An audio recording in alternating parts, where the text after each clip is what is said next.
क्या हाल है मेरी जनता के। तो यारो, आज हम अपनी कथा को आगे बढ़ाएंगे पार्ट 2 में। हमारी कथा का नाम क्रॉप प्रोडक्शन एंड मैनेजमेंट। अब आगे क्या होता है यारो, कल मैंने आपको समझाया था 2 टाइप्स ऑफ क्रॉप्स, यानी 2 तरह की क्रॉप्स।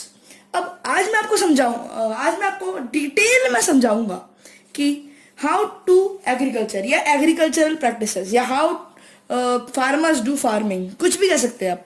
यानी क्रॉप उगाने के तरीके या मेथड्स, कौन से प्रोसेस आप कह सकते हो, कौन से स्टेप बाय स्टेप, कौन से स्टेप से क्रॉप्स उगाए जाते हैं। प्रिपरेशन ऑफ सॉइल में हमारे किसान भाई क्या करते हैं, वो लोग करते हैं टिलिंग और प्लगिंग, जिसे हिंदी में हम कहते हैं खेतों को जोतना। यानी उसमें उसको सीड यानी बीज उसके अंदर बोने के लिए रेडी करना। साइंटिफिक टर्म इसे कहते हैं टिलिंग और प्लगिंग। इसकी सिंपल सी साइंटिफिक डेफिनेशन होगी, लूजनिंग और turning of soil is known as tilling और प्लगिंग। अब यारों, इसमें 2 नाम है, टिलिंग प्लगिंग, आप कुछ भी यूज कर सकते हो। अब प्लगिंग या टिलिंग करने के लिए कौन सा इंस्ट्रूमेंट या कौन सा औजार यूज किया जाता है, वो है प्लो। प्लगिंग करने के लिए, प्लोइंग करने के लिए प्लो यूज होता है, आपको दिख ही रहा होगा। तो यारो, ऐसे ही एक और इसके इंस्ट्रूमेंट या औजार है जो इसी चीज के लिए यूज हुआ जाता है। एक्चुअली ये दोनों सेम है। प्लग क्या होता है यारो, प्लो जो होता है ये होता है लकड़ी का। इसकी बनावट कुछ इस तरह की होती है।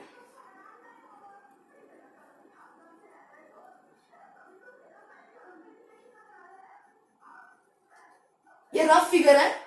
इसकी आकार इसका कुछ इसी तरह का होता है। इसके आगे बैल बांध दिए जाते हैं या इस औजार को बैलों से बांध दिया जाता है और फिर खेतों में चलाया जाता है। और फिर खेतों में लाइनें सी बन जाती है, आपने अगर देखा हो कभी तो। और इसी को ट्रैक्टरों के पीछे भी बांध के चलाया जाता है।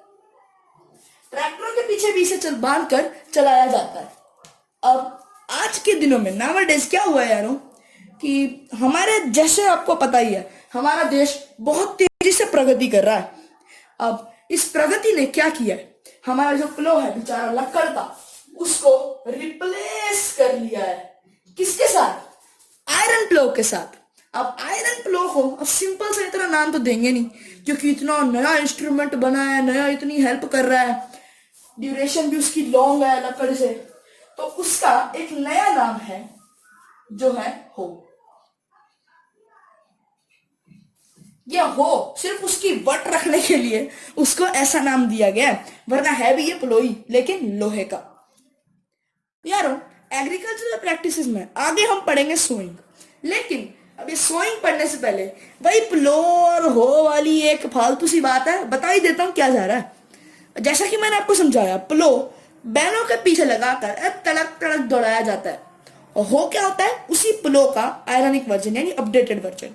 अब इसी के साथ हमारे एक और इन्वेंशन हुआ है जो ट्रैक्टर के पीछे लगाकर होता, तो वो भी देखा जाए तो प्लो की शेप का ही है तो उसका भी बेसिक प्लो ही, लेकिन भाई साहब अपनी वट है, इजी हो गया काम, ट्रैक्टर के पीछे लग जाता है, तो उसने भी अपना एक नया नाम रख लिया, कल्टीवेटर। तो अब अगर आपको ये समझ आ गया हो तो आगे बढ़ते हैं सोइंग पे। सोइंग सबको पता है, सोइंग मतलब बीज उगाना। बहुत इजी है यारो सोइंग, इसमें ज्यादा कुछ नहीं है, पर फिर भी आपको मैं समझा देता हूं। सोइंग यानी सीड्स उगाना, यानी बीज उगाना। Sowing of seeds.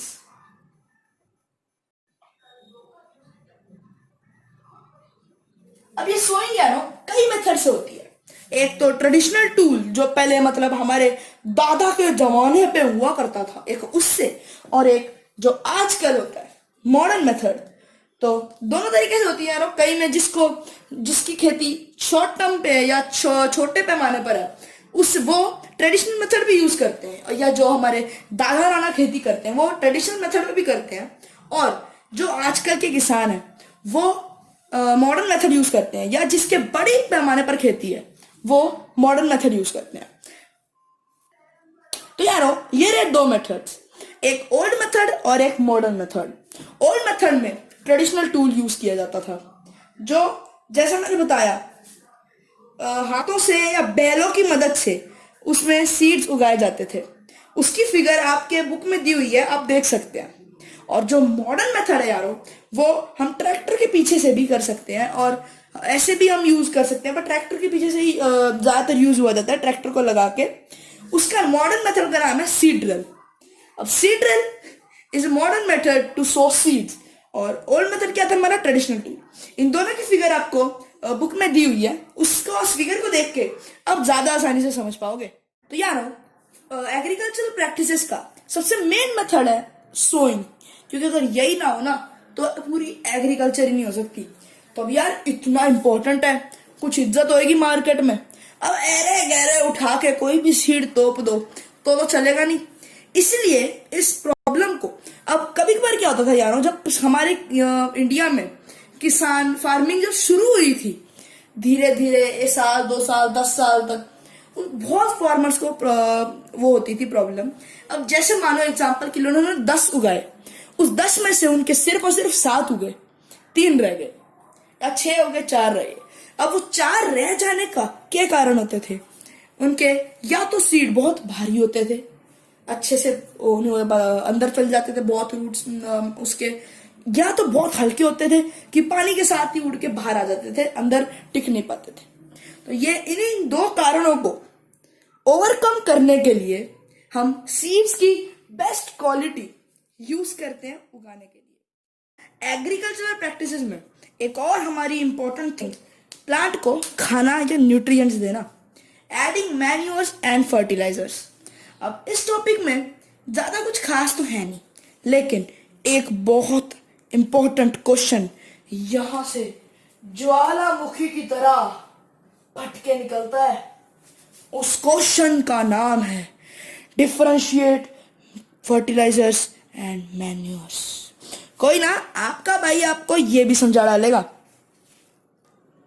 तो यारो differentiate between manures and fertilisers में सबसे मेन बात जो आपको जान लेनी है वो है ये है कि फर्टिलाइजर्स जो होते हैं वो केमिकल्स से बनते हैं, यानी वो मैन मेड होते हैं, और आप लगा लो जो नेचुरल मटेरियल्स होते हैं उनसे नहीं बनते। मतलब मैन मेड और गलत या ऐसे मटेरियल से बनते हैं।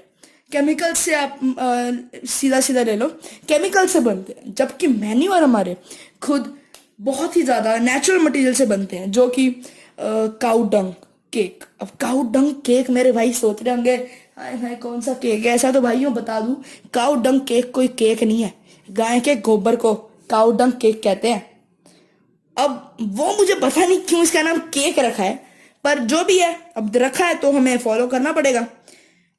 अब काउ डंग केक और बचे हुए लीव्स वगैरह के रेजिड्यूज, यानी लीव्स के बचे हुए सूखी पत्तियों भी या गीली पत्तियां, और साथ ही साथ अगर हम वेजिटेबल्स के छिलके भी इसमें डाल दें और इनको डिकम्पोज करें काफी लंबे समय के लिए, काफी लंबा भी नहीं, कुछ समय के लिए अगर हम इसे डिकम्पोजिशन पर रख दें तो वो आप नोटिस करोगे मैन्योर बन जाएगा, यानी फुल्ली नेचुरल मटेरियल से बना हुआ। और फर्टिलाइजर पूरा का पूरा केमिकल से बना हुआ।